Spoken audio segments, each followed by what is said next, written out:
मैं विशाखा ठाकुर। स्वागत है आप सभी का TSR डिजिटल टीवी में। आज हम बात करेंगे असम के एक ऐसे रहस्यमय गांव के बारे में जहां हर साल हजारों पक्षी खुदकुशी करने आते हैं। असम की ढेरों खासियतों के बीच यहाँ कई बातें काफी रहस्यमयी भी हैं, जैसे पक्षियों की खुदकुशी। जी हाँ, यहाँ पर हर साल हजारों की संख्या में पक्षी एक ही जगह पर जमा होकर आत्महत्या कर लेते हैं। असम के दीमा हासो जिले की पहाड़ी में स्थित जतिंगा घाटी को पक्षियों का सुसाइड पॉइंट कहा जाता है।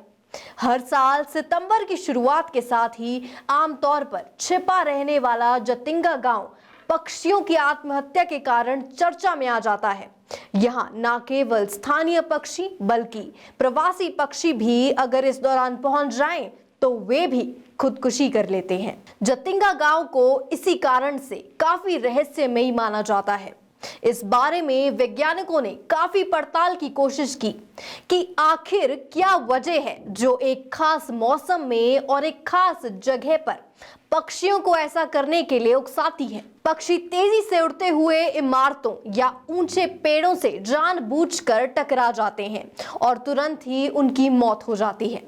ऐसा इक्के दुक्के नहीं बल्कि सितंबर के समय में हर साल हजारों पक्षियों के साथ होता है। ये बात अजीब इसलिए भी हो जाती है क्योंकि ये पक्षी शाम 7 से रात 10 बजे के बीच ही ऐसा करते हैं, जबकि आम मौसम में इन पक्षियों की प्रवृत्ति दिन में ही बाहर निकलने की होती है और रात में वे घोंसले में लौट चुके होते हैं।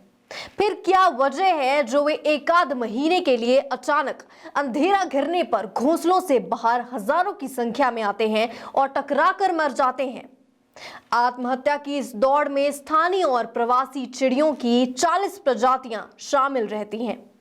कहा जाता है कि यहाँ बाहरी अप्रवासी पक्षी जाने के बाद वापस नहीं आते।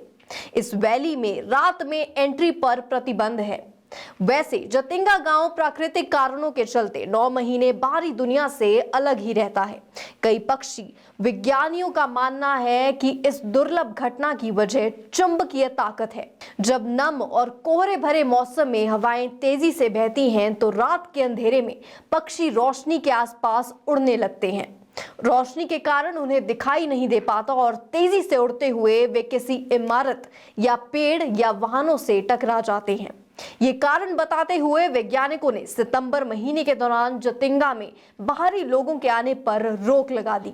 यहाँ तक कि शाम के समय यहाँ गाड़ियां चलाने पर मनाही हो गई ताकि रोशनी ना हो, लेकिन इसके बाद भी अजीबोगरीब तरीके से पक्षियों की मौत का क्रम जारी रहा।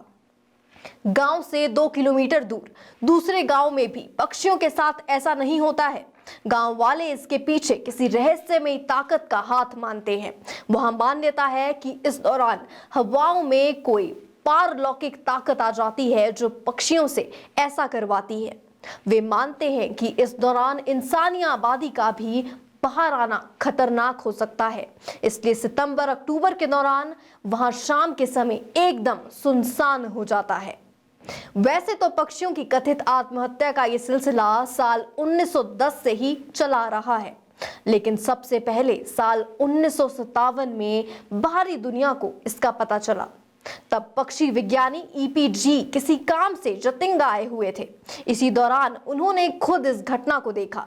इस घटना का जिक्र पक्षी विज्ञानी ने अपनी किताब the wild life of India में किया।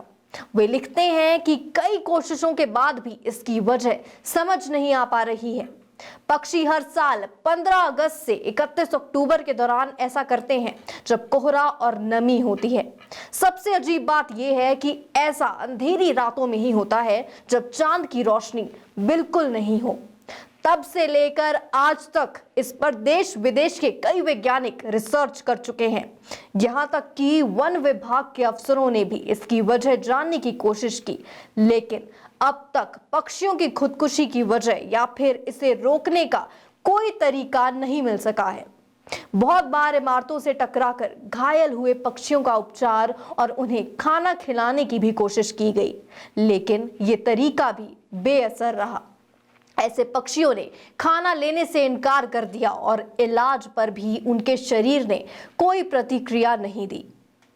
अभी के लिए फिलहाल इतना ही। ऐसी ही तमाम जानकारियों के लिए देखते रहिए TSR डिजिटल टीवी। हमारे फेसबुक पेज को लाइक और फॉलो जरूर करें। धन्यवाद। Never miss an update from TSR Digital TV. Press that like and follow button now. TSR Digital TV. Opinion to impact.